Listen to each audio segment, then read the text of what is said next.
My laptop says that we are live, but let me double check. I need to see myself.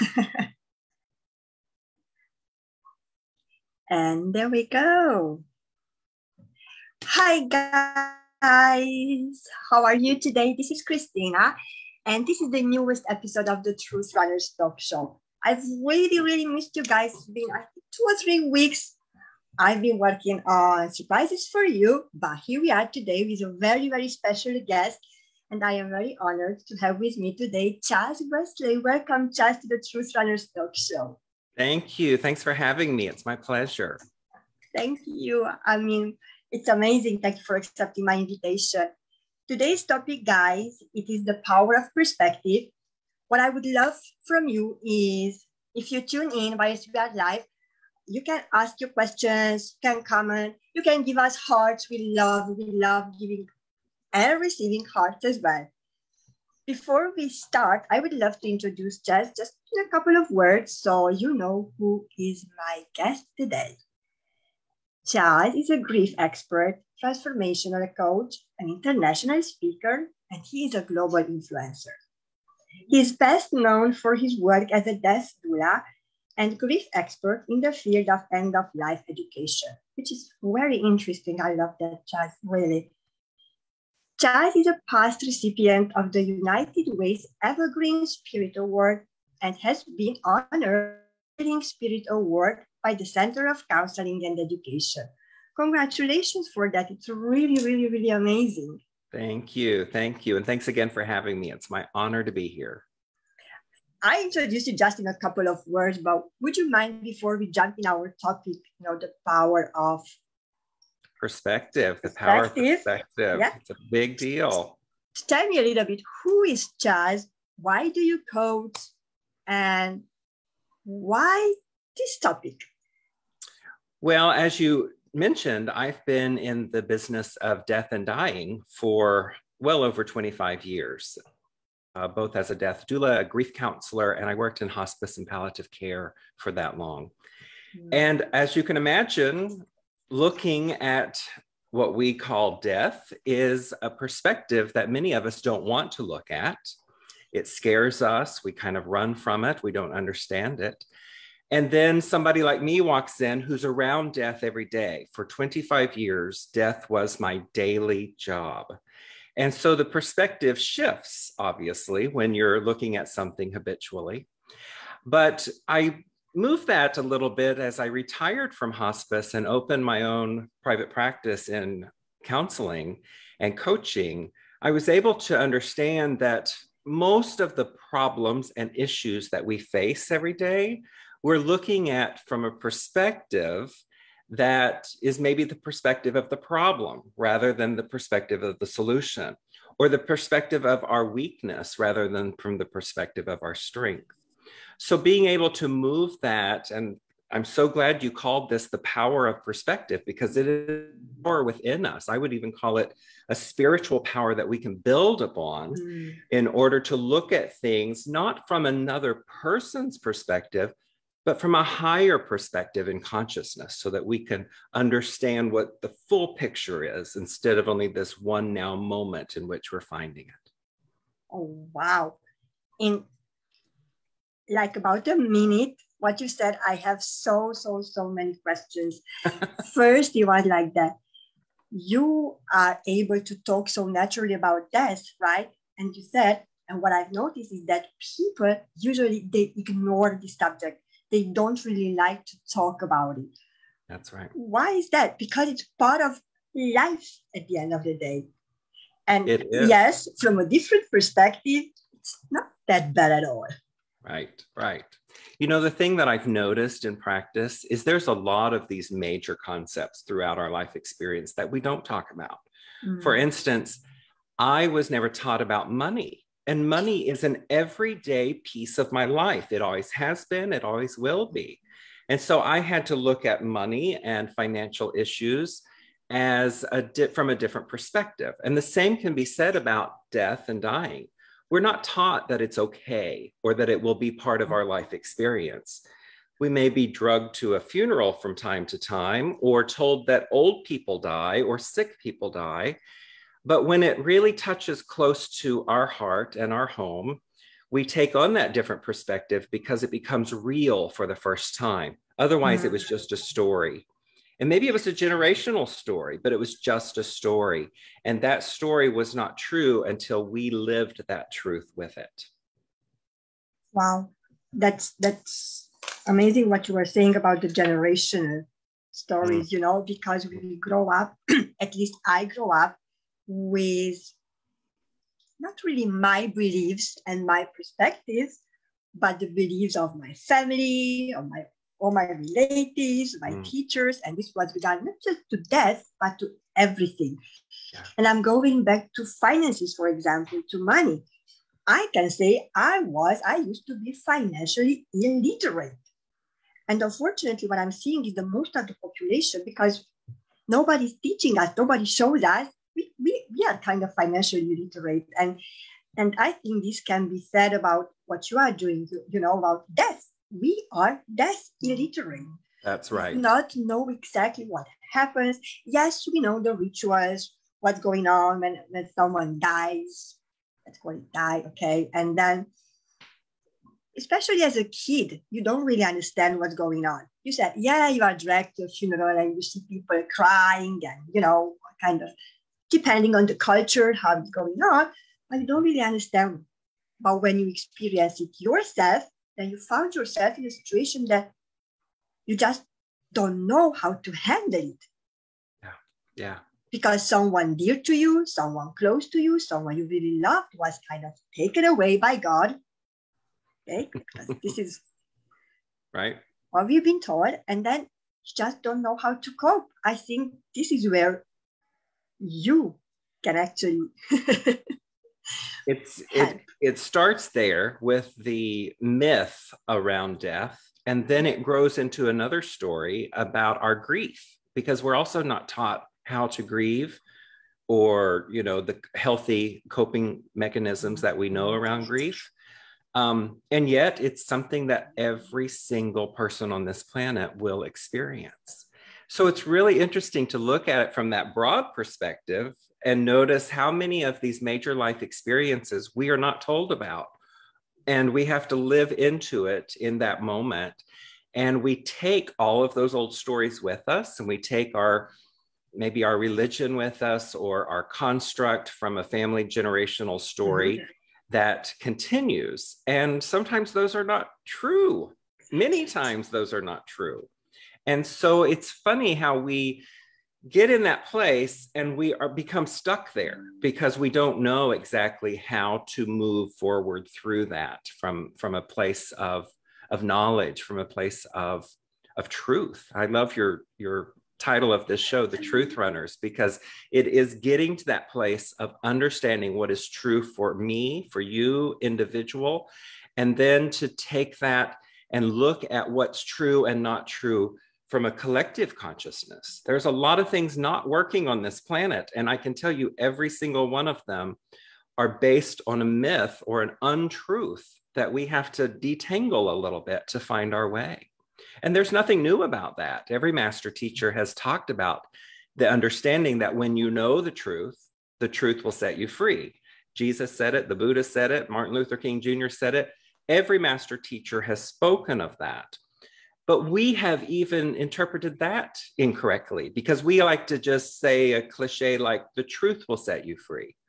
That's never what they said. They said, when you know the truth will set you free. There has to be the knowing, the understanding, the right understanding of whatever the subject is in order for us to claim our truth and then move into that freedom land. I love that. I love that, Chaz. But you know what I'm seeing, and you know, it's my motto, and I really, really like this one. What I'm saying is this. People, they don't really like to hear the truth. They are running away from truth, because what happens is you destroy the illusion, you know, yes, the imaginary world in which they are living, and they don't like the truth. But all the old beliefs, you know, all the belief systems, what you were brought up, it's not really yours. So I'm asking you, why won't you be just a tiny bit, you know, a little bit open-minded and see it, as you say, from a different perspective. Try to find your own truth, you know, your own way of understanding things, not because you've been told, not because someone experienced it, or the cousin of my cousin's friend, you know, experienced it. Right, right. Okay. That's exactly right. Krisztina, I have a wonderful exercise that I do with clients all the time, and it speaks exactly to what you just said. I have them write down their issue, their problem, whatever has brought them to me, and we throw it in the middle of the floor. Just that piece of paper with that problem on it. It's in the middle of the floor. And I ask them to describe what's going on. Tell me about the issue. And so they tell their story, their perspective from there. And after they're done, and after they've processed that, I ask them to move from the couch to a chair over here on the other side of the room and tell the story again. And when they begin, I tell them, you're not looking at it from the same perspective as over here. So tell it differently. And then I have them move again, and I have them tell it differently all the way around the room. It's a calisthenic workout to come be coached with me in Life Person. But to move around and look at a problem from a different perspective. Let me just share this with you really quickly. This is an amazing story that recently happened in my private practice. A wonderful young woman was pregnant with her first child. She was working at a large church, and her coworker, who had just began her job, used to be a midwife for 30 years. And so here's my client, pregnant with her first baby. A midwife is sent from the universe to sit right next to her all day. She thought, this is going to be great. Well, the conversation never got around to children much, because the new person was getting involved with her new job and her new life, and midwife was not what she was doing. And so as we got down to the final days of her pregnancy, 3 weeks before she was due, the midwife said to her, I think there's an easier way. I don't think you're doing this correctly. My client was astonished. She was heartbroken that she had waited that long to tell her that she thought something was wrong. So she came to me almost ready to give birth, just melting, like what fear had set in. So we talked about it, and we walked around the room, like I told you, and she told different perspectives until she got to the one that said, look how she moved me to have spoken up at a time such as this. Look at how many nights of sleep she must have wasted wondering about this before she opened her mouth. Look at how many times she was able to see through the eyes of a different perspective. Now, fast forward, that midwife ended up being her birthing coach 3 weeks later, and able to bring a healthy baby girl onto the planet. And so to move from anger into a place of happiness may not happen right away, but you have to move out of the anger before happiness is ever a choice. And that's what this exercise can do, is when we look at something and we move our perspective, our nature is to look at something and figure it out, to fix it or run from it. But maybe look at it a little more gently, and to garner a little bit more information and knowledge so that we can find the truth in it and then find our freedom. Wow. That's a powerful story you just shared. Yeah. Okay, we have here Shada. Hi, Shada. Thank you so much for watching. Yes, agree. We were never taught that the most important lessons. Yes, that's true. I think you were talking about, or yes, really in the beginning. Yes. Okay, Shada. Life is an experiment, and we all should love our own perspective on our journey called life. Yeah, thank you. It's our journey. It's nobody else's. And I love what you were saying, Chaz, about the anger and about the stories, actually, what we are creating in our mind. Yes. Yes. Because we see it from only one perspective, you know. We have this, you know, how you say that in English, what the horses have, you know, that thingy. They only can see it from. Yes. Okay, so we see it from that, you know, we cannot see like that, and we have and we create stories in our mind. But what we do, because we were never taught that there is a different perspective and we can think differently is that we repeat the same story over and over again. Right, right. And we continue that story and then pass it down to another generation. Exactly. Well, this is what I'm trying to learn, and I'm doing because I promised myself that I will never pass on all my things to my daughter. I said, okay, that's it. So Right.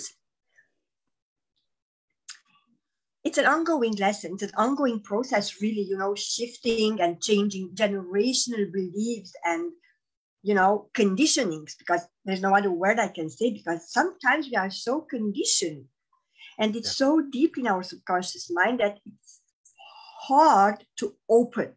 But when you start to open, really, and you will see that, there is a different way of thinking, seeing things, then you would love to, then you are actually eager. You want to have and see more and more.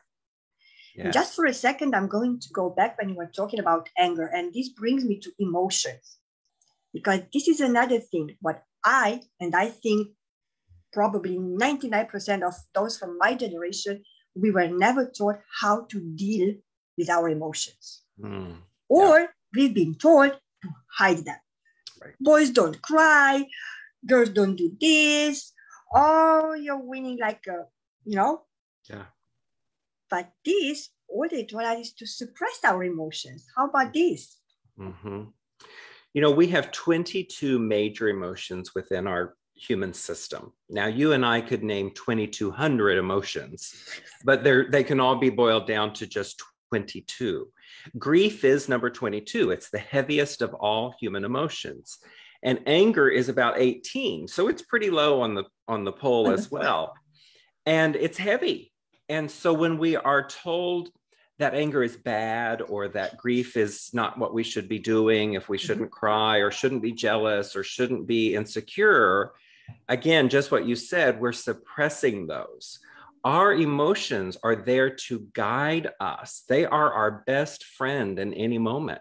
So when anger pops up, it's telling us something and it's waking us up, if you will. I like to think of anger as one of those old-fashioned alarm clocks, with the face and the two bells on the top that would ring.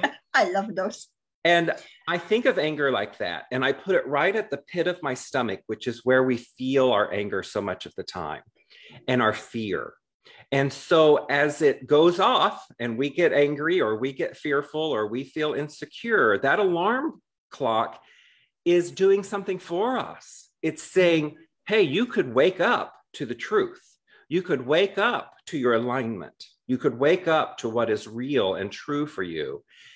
It's just, that's all it's ever doing. It's not telling us that we're going to die in a fiery crash if we go this way.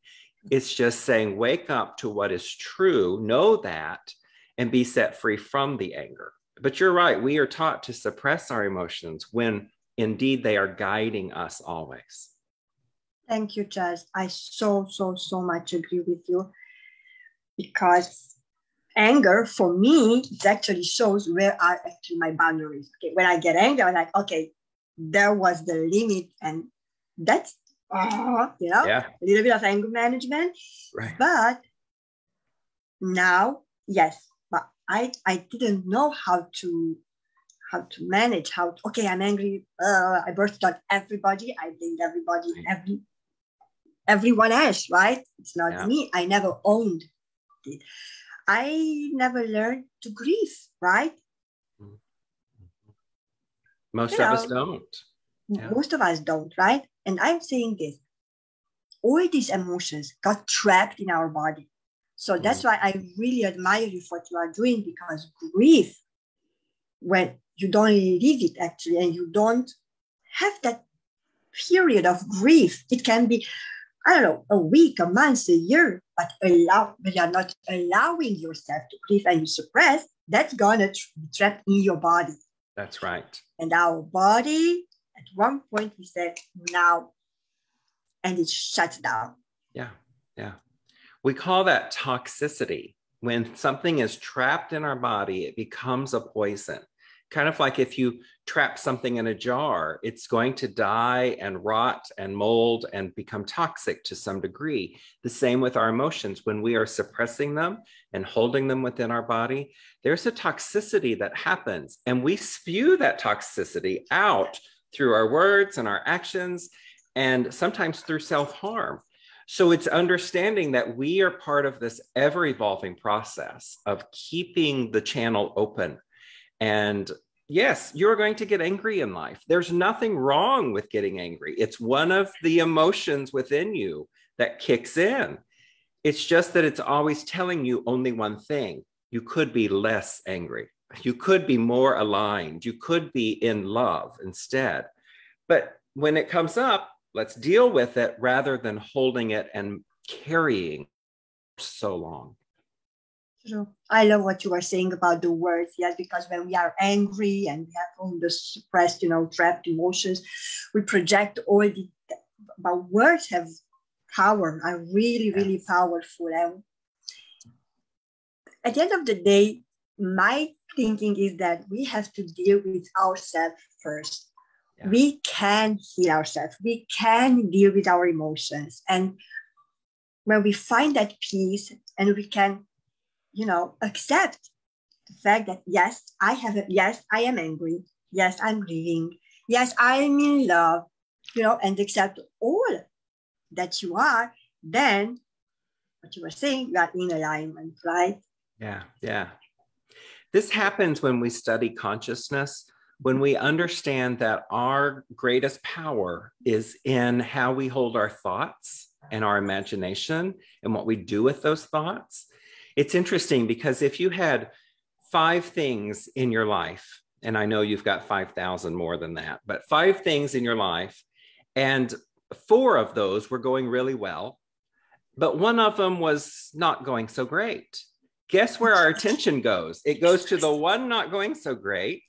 And then guess what happens to the other 4? They line up with that energy, and then nothing goes great. We've all lived those days. Now, consequently, the same law applies. If you've got those 5 things and 4 of them aren't going great and one of them is, you could instigate your power to that one thing that's going so well that those other 4 would have to line up. It is the law of attraction at its best. It's the power of our consciousness, and the power of our perspective is in that moment between what has been told in philosophy so many times. There's a pause between the stimulus and our response. And so we have to take that pause and we have to move our energy and look at it from that higher level of perspective in order to find the solution rather than only stare at the problem. And here I am, your client. Oh, Chaz, but I have so many things going on bad in my life. My relationship is not working. My kids don't call. I'm in debt. Yada, yada, yada. Yeah. So how can I get out of it? First of all, feel what you're feeling. First of all, just notice where it is in your body. We hold things differently. So a lot of times we hold our anxiety and our stress right here. We'll hold our fear right in the gut. We'll hold things and we get headaches. So just be with what your practiced vibration is. You've got all these things in life and none of them are going well. And so you have a responsibility in this. Part of this is your understanding that you've been practicing this vibration. Let's broaden the perspective so that you have more possibility and more choices. And when we just catch a glimpse of a choice that would take us out of this belabored living, then what we're able to do is not only notice the choice, but go in the direction of that choice, to have hope once again. And so it is a way for us to look at things, but first you have to just be where you are. As a chaplain in hospice, I was told 1,000 times, meet them where they are.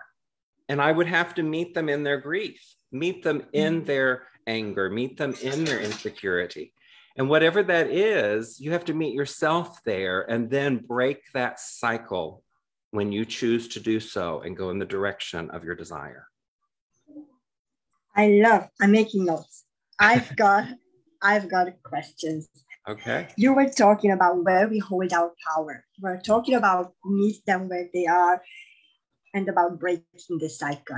And let's start with the where we hold our power.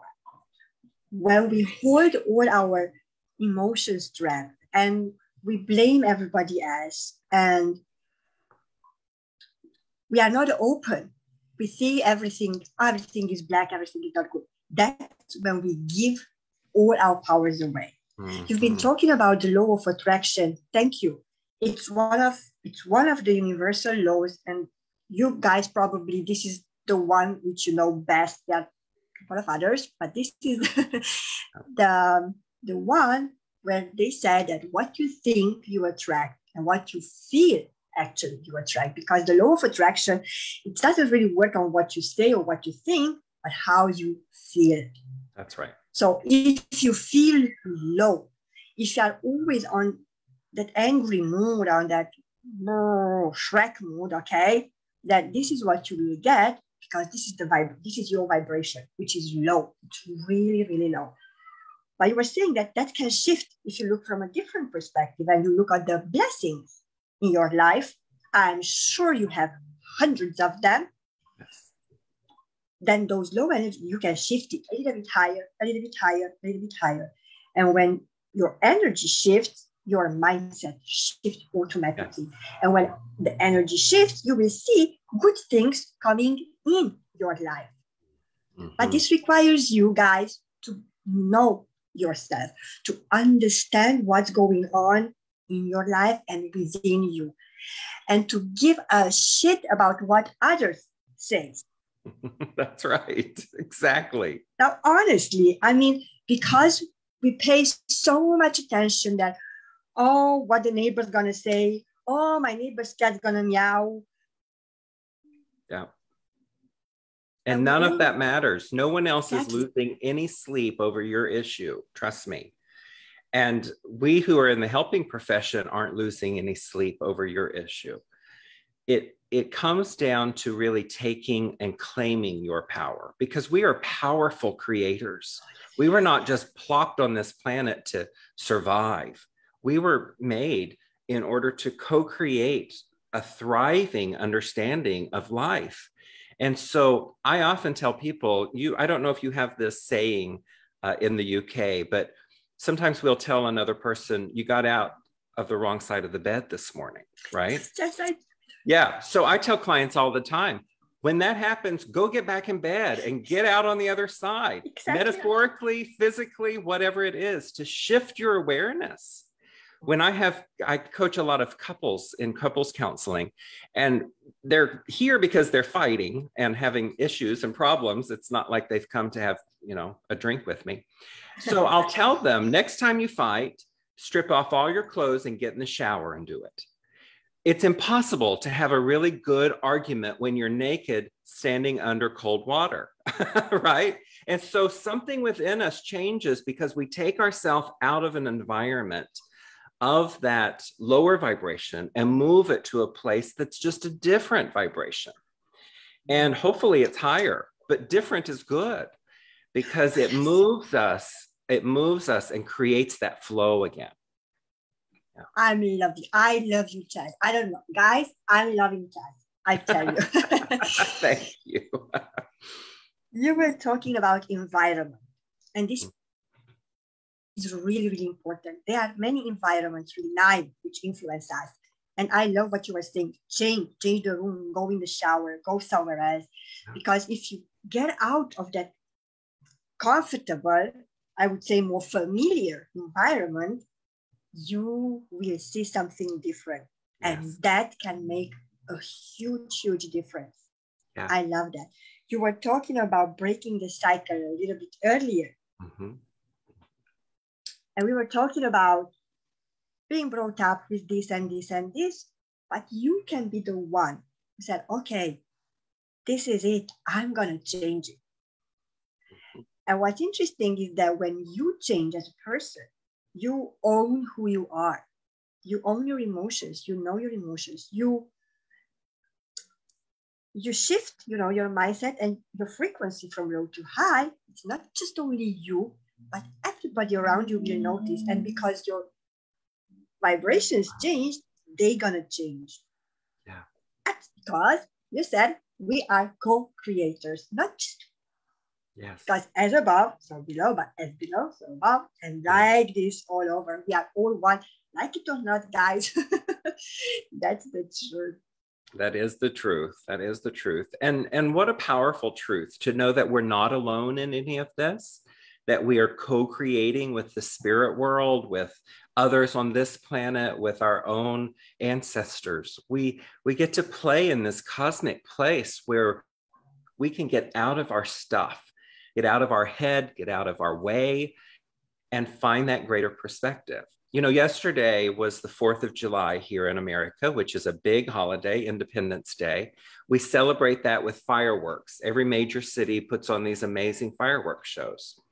And my city put one on last night, and I happen to live one block from the launch pad from this fireworks show. So I was literally under all of it, watching as embers of fire fell down on me. I mean, I was right there. Now, the night before, you'll understand this because we had talked, I was on an airplane coming back from a trip, and I was passing over major cities through America, and they were having their fireworks shows Saturday and Sunday. And I was watching the fireworks shows from a plane. So talk about different perspectives within 24 hours. In a plane, watching so many fireworks shows going on, not knowing where to turn my head next. Who has the better one? Where am I? What city is that? And then getting home and 24 hours later, looking up to this one that's raining down on me. That's the same kind of power that we're talking about. We can look at something from our current environment, from our current place, but I'm not talking about a worldly environment like what's in this room, but the environment that we hold within us culturally, that we hold societal environment within us. And we're always looking from it, like you said, what do the Joneses think? What do the Smiths think? What did my mother think?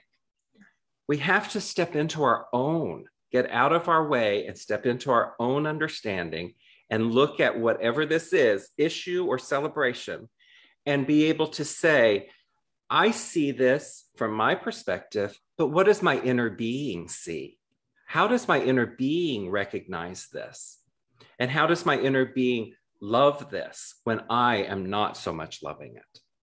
It's asking those important questions, and they're existential questions of life that we have to become comfortable with because we've not been taught those questions. Unfortunately not. Yeah. Yeah. Thank you, Chad. What I'm thinking is you can shift your mindset. And, there are two types of people.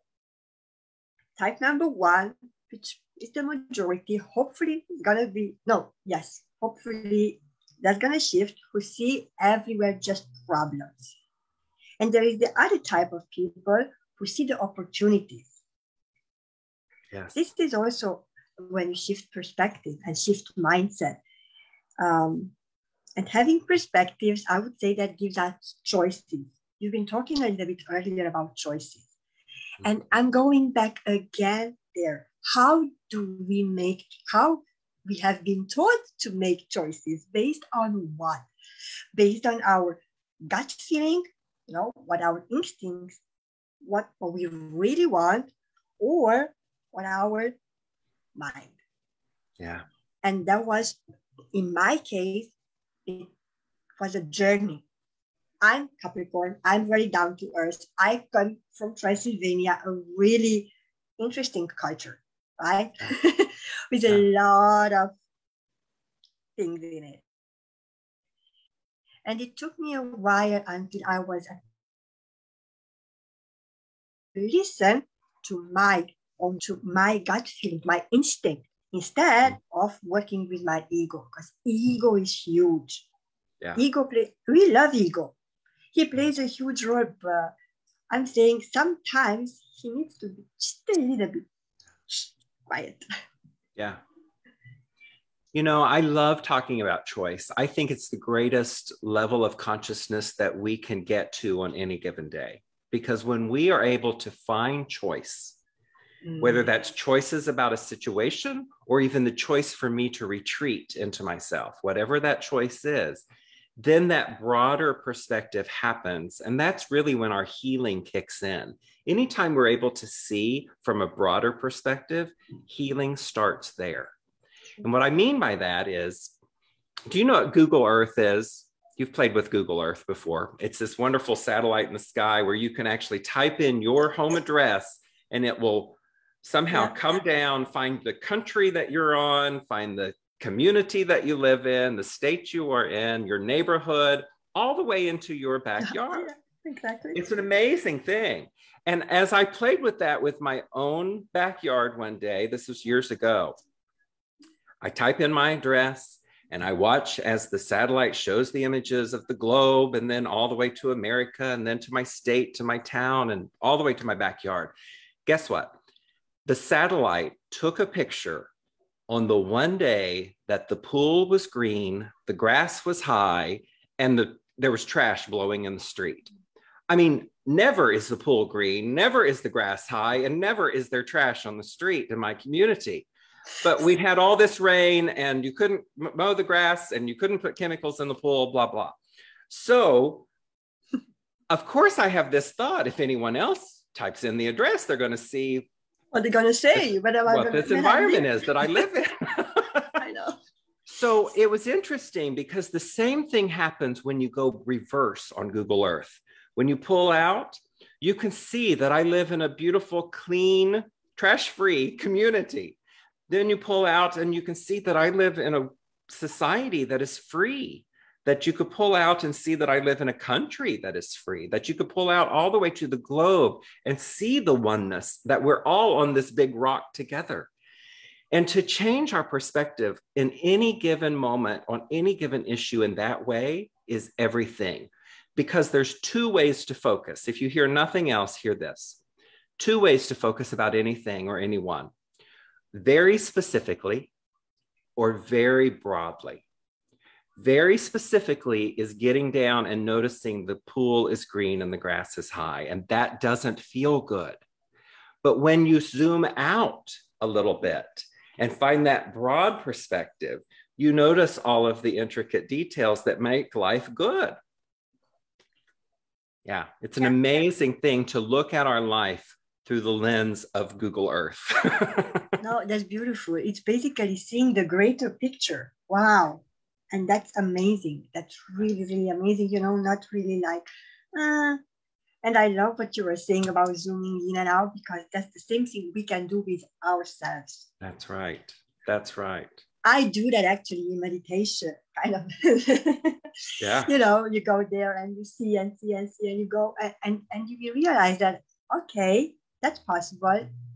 And with choices, subconsciously on autopilot mode, we make hundreds of choices daily, starting with which leg I'm going to put down first when I work out, what to wear, what makeup to put, am I going to dye my hair, whatever.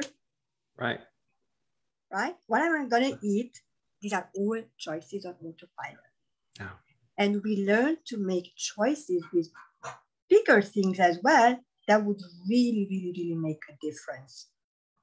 But for this, I think we need a little bit of courage. Yes. Yes. And I think that we have to also look at one other choice that we skip over. And that is, again, to find that pause and to sit in the pause until we notice so many choices. Because we think often, if this is the choice I'm dealt and I'm working on this issue, and then another choice presents itself, then I should go here. But if you pause long enough, more choices present themselves, and then you have so many choices to pick from. But we are not good pausers. We like to get things done. We like to microwave it, go through the drive-through, have it in 5 minutes or less. And so it's coming into that spiritual practice of stopping, pausing, taking the breath, and noticing. The law of the art of noticing is a big deal, because when you notice all of the choices available and all of the choices that are becoming available just through your noticing of one, then that broader perspective opens. And again, that's when your healing begins, because now I can turn to any of these and feel better from this place. I'm loving it, Chaz. When I started my journey, let's put it this way, very commonly, I found it very difficult, especially at the beginning, that to pause. I was running all the time doing something, just yeah. But then I realized that if I started gradually, I was like, okay, if I'm able to stay a minute quiet, then yay, that's success. Yeah. Right? Yeah. And then slowly, that 1 minute became 2 and 3 and 5. And I realized that pause, that silence, oh my God, that is the one that makes the difference. Yes. So I'm inviting you guys, if you have never ever in your life practiced meditation, okay, let's not call it meditation, just sitting still. Yeah. Just sitting still with yourself. Don't run away from yourself, because you are hiding from yourself. If not, I've done that for a long time. You're hiding from yourself. You're running away from yourself. Just take a moment, sit down. Don't even close your eyes. Just sit for a minute with yourself. That might be tough in the beginning, but it's really worth the effort. It is worth it. Some of our most beautiful things come from taking a pause. I'm a musician, and I play the piano, and I've played in bands and churches all my life. I will tell you this about music. The notes that you hear are indeed beautiful, and they make up the music, but there are rest marks in any score. There's a pause in any part of a lyric. There's a place where you take a breath, and without any of those, the music would not be. It would just sound like jumbled notes. Yeah. It's the pause in between it that moves us, that we're holding our breath. Have you ever watched a movie, especially a scary movie or a suspense, and then it's all of a sudden and you're just holding your breath waiting, right? Because they were able to direct that to pause in that suspense to give you the joy from it later. And so it's the same with life. We get to pause and notice a little more when we choose to do so. Okay, I've lost you, I think, for a couple of seconds, but I'm okay. there. Okay. Come on, guys, it's internet. Okay, let's see if we have someone here. Yeah. Okay, I think that was way back. I just did a video on emotions and the consequences of holding on to negative emotions. Okay, thank you, Shara. Such an interesting conversation. Thank you so much. We are doing our best, guys. Yes. I love what she talks about, holding on to that negativity, because there's another choice. It's not that we always want to, well, we do want to change it, but part of the change is to simply let go of the holding on. That's a big part of the change, is to let go and to rest for a little while. I grew up on a farm, and I would watch the horses as they would sleep standing up. You know, horses rarely sit down or lay down. And so it was so interesting to watch them sleep for hours at a time standing up. They had the choice to lay down, but they knew that getting up was harder than standing. And so it's so interesting as we look at our own life experience, and as you've talked about those generational things that have been passed down, maybe from family, maybe from religion, maybe from whatever the society has dictated. And to be able to say, this is too heavy. I'm not going to hold on to this anymore. That's a good enough reason to lay anything down. And so as we let go, we're not just letting go of the issue. We're letting go of holding on to what we thought we could do about the issue. Yeah. And then we open that perspective to see other solutions. Yeah. We are holding on to it because not because it's good or makes us happy, but because it's so familiar. That's right. Habitual. And we are afraid of unknown. We are afraid of change. Humans are afraid of change, but here's the thing. One thing is constant. And that's change. Change. Yeah. Beautiful. And what I love about change more than anything else is that we have a perspective that change will hurt. But the higher perspective is just what you said. Change is constant. It's the only thing that's ever happening all the time. And the truth is, the greater truth for us to know about change is that there's no pain in change. There's only pain in our resistance to change. Exactly. Watch the tree outside your window blow and you will understand this. It never says, nope, I'm not going to blow today. Nope, I'm not going to bend. I'm not going to rustle my leaves. It just says, oh, okay, this is what's happening. Then I'll do this today. Tomorrow I'll do this. The next day I'll do this. But it never breaks because it's willing to change and it doesn't resist it. I love that you put it, and it's so nice. And really, this is how it's. If we follow this, really, then we get to be really in alignment with ourselves and in alignment with the whole flow universe. Of life. Yes. Exactly. Yeah. Before we close today, I don't really love to say, oh, Chaz, can you please give some advice? But I would say like this. Is there anything special or specific what you would love to share? Well, I think to build on what I just said, that there's no pain in change. Our pain comes from our resistance to change. And if we can look at things from that greater perspective, then what we're doing is we're actually inviting change from a whole different place. What would it be like to invite change from a non-resistance, non-judgment, and to be able and embrace it? What a beautiful word to use, to embrace it, because it's always coming, it's always happening, but to befriend it. And just like our emotions within our guidance system of our humanity is here for us. It's not here to be against us. Sure. Yeah. That's so nicely put. Thank you so much.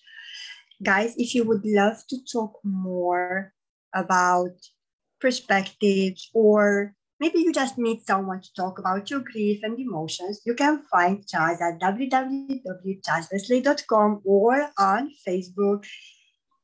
It was a great pleasure having you today. Thank you very, very much for joining me. If you guys were too shy to put your questions or comments during the live, you can do that in the replay, or you can just reach out privately to Chaz or to me, and we are trying to answer the best we can from where we are right now. Yes. Yeah. Beautiful. Thank you very much, Chaz, again. Thank you guys for being with me. I'm going to see you next time. Until then, I'm sending you loads of love and light. Bye, guys. Thank you.